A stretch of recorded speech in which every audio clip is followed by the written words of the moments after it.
Someone might say it's time to go to sleep, but we have a TV to fix. So here's a 32-inch, quite an old Samsung TV. The issue with this one is when you, oh fuck, it's heavy. When you try to turn it on, it just blinks red.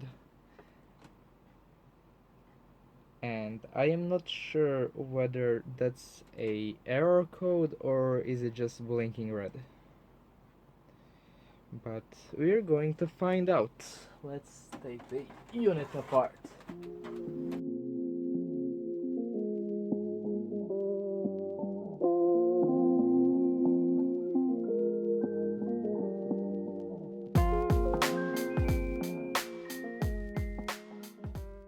Somebody has been inside of this TV. The cover was held by only a few screws. So let's see what they did. I have never seen a Yamaha audio amplifier in a TV before. Well, this power supply seems awfully dented in this area right here.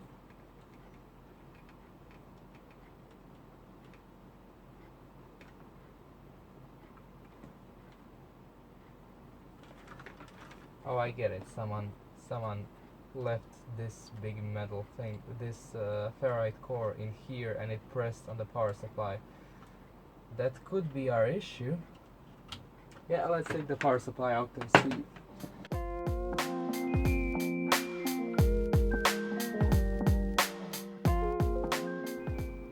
Well, somebody really tried to fix this thing and failed miserably. Let's go to the bench. Okay, so we are back on the bench, and apparently the blinking red indicator is an error code of some sorts. So what we can see on this power supply, let me zoom up a little.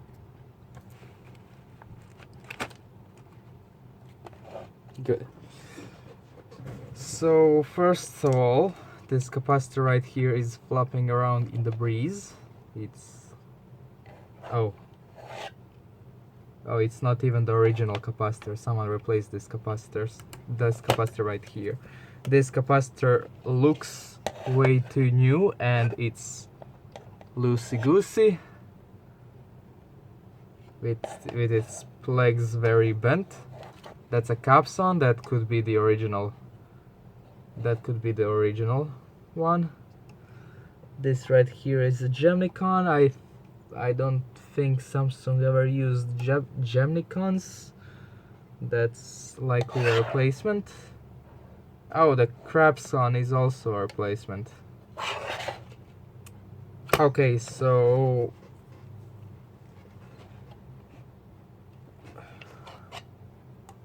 oh goddamn, somebody was really trying. So all of the capacitors on this board has been replaced at some point, and the motherboard is also very bent right here. The fact that somebody replaced the capacitors isn't the problem. The problem is the quality of their solder. The problem is the way they soldered the capacitors. Now, let me just show you, oh yeah, the blinking light. Let me just show you what I mean by that. I'm moving the capacitor on the other side and the solder joint is wobbling, which means that it is completely detached from the board. One more thing that I noticed is this right here. Now this looks like this resistor right here has spewed its guts all over this transistor, and there is a fuse right here, which means that this will be a fun repair. We will have many solder joints to fix and whatever the heck happened there. Although there is a chance that the previous capacitors went bad and then the explosion happened and then someone tried to fix the board by replacing all the capacitors. So let's get to soldering.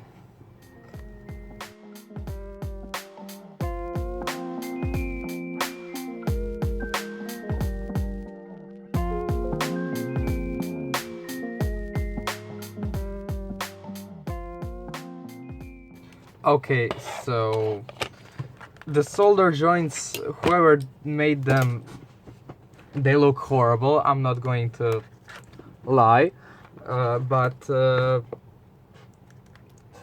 these two transistors in front of the exploded resistor are exploded, which is what someone might say not good. So let's try. Oh, there is a fuse also. Let's check if the fuse is okay. The fuse is okay. Ah, that's interesting. The transistor are very much shorted.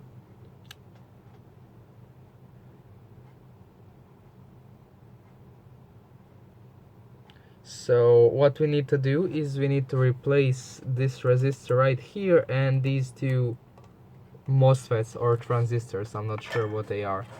So let's get, where did I put, let's get them out.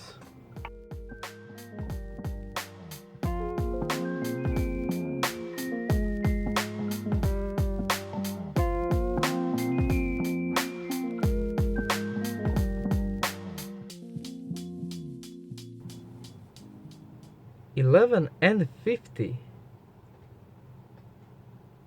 Where the heck am I going to find 11N50 transistors?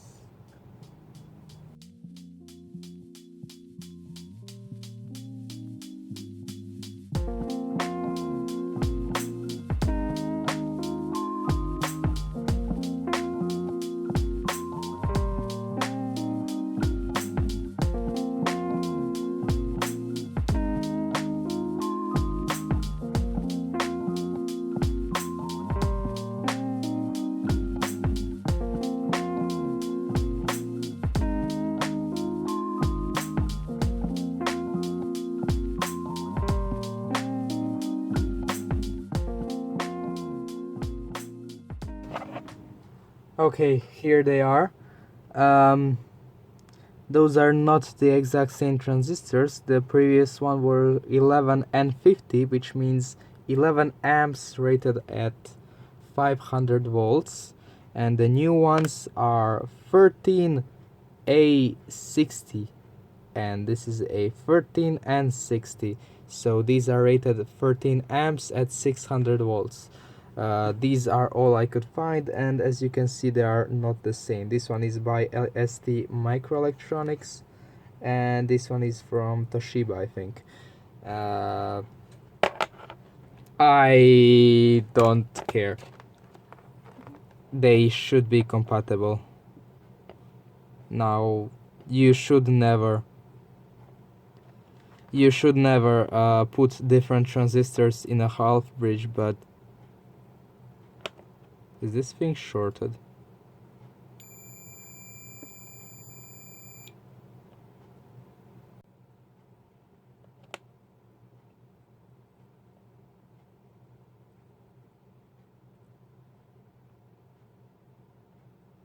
Is this fucking thing shorted? What's the pin out? So that's the gate. So if I charge the gate,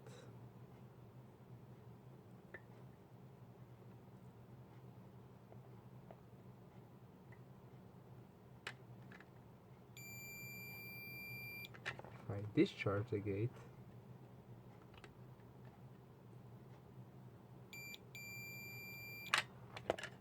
this damn thing is shorted. What the fuck?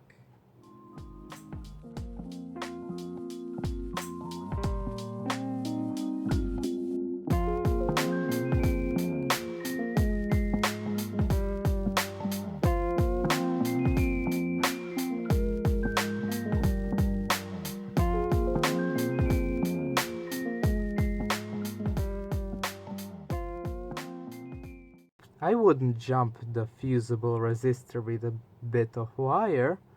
How dare you accuse me of such nonsense?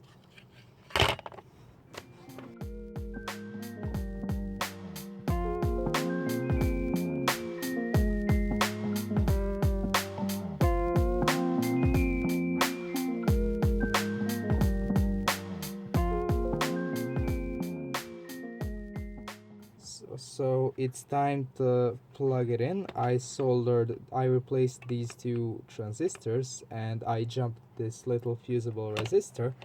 I will now try to start it using my small inverter, and if it doesn't blow up, I'm going to plug it into the TV and into mains voltage, and we will watch the fireworks.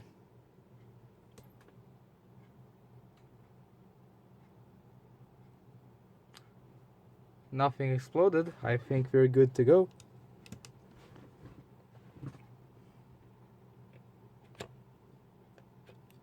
Though I'm now fairly sure it kept quite a high voltage in the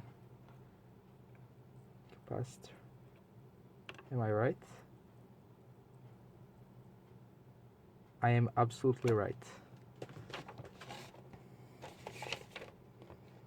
Okie dokie. So wait for this asshole to discharge, and then we're going to put it back into the TV. While that one is discharging, I'm going to go grab the tester.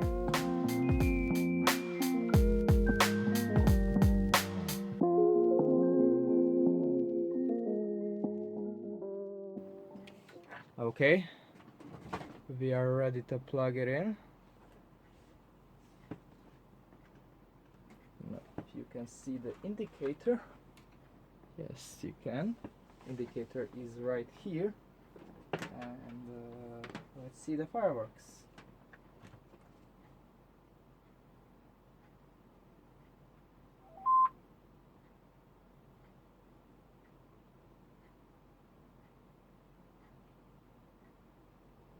It's on.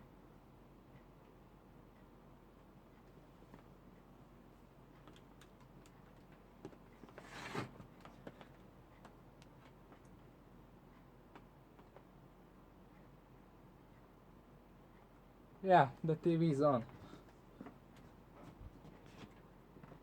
Oh. As you can see. Huh.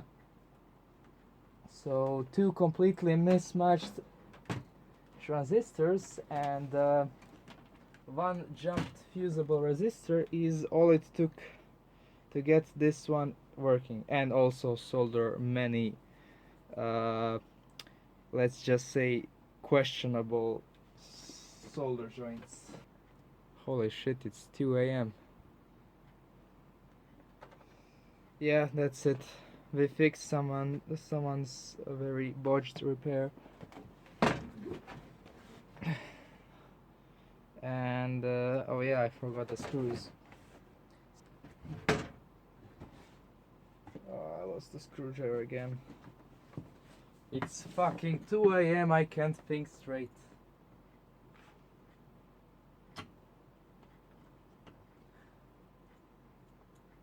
What did I earn this suffering with?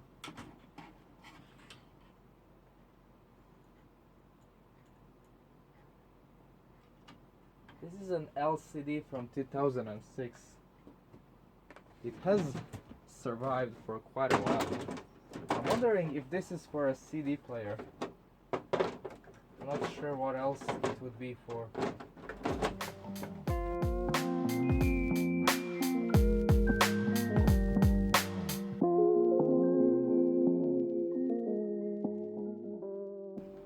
Okay, I'm just going to put the stand back on it and do a little test to see how it works, how it looks for a 2006 LCD TV. Okay, so the TV is back together.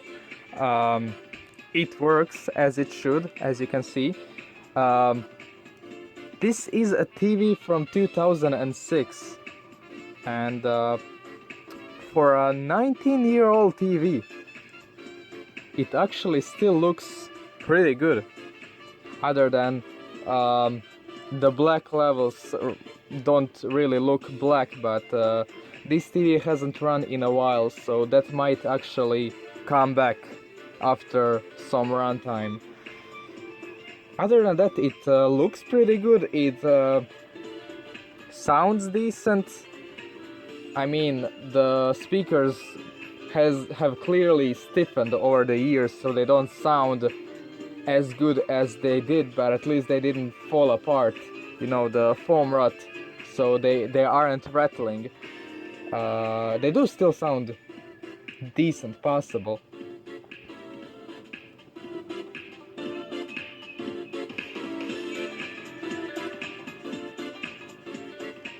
In fact, it still sounds better than most cheap TVs you can still buy today.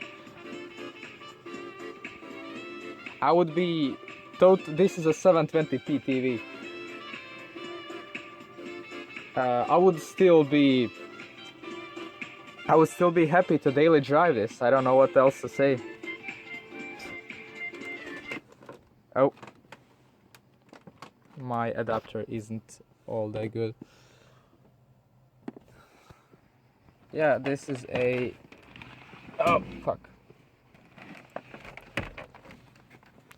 It's a LE32S62BU. And the date code I saw on the power supply was 2006. This adapter is very broken. Give it a second. It will come back. Will it?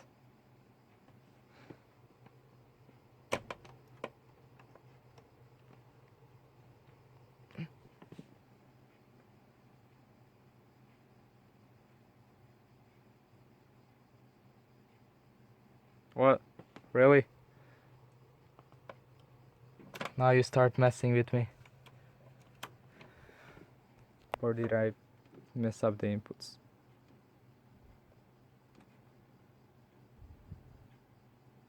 Oh, there it is. Anyways, the TV is clearly working as it should. It hasn't exploded. I can now turn it off.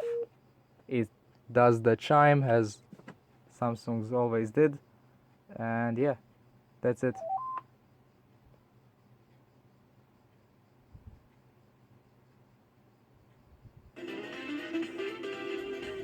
I will call that fixed. Thank you for watching, and see you in the next video. Bye for now. Bye for now.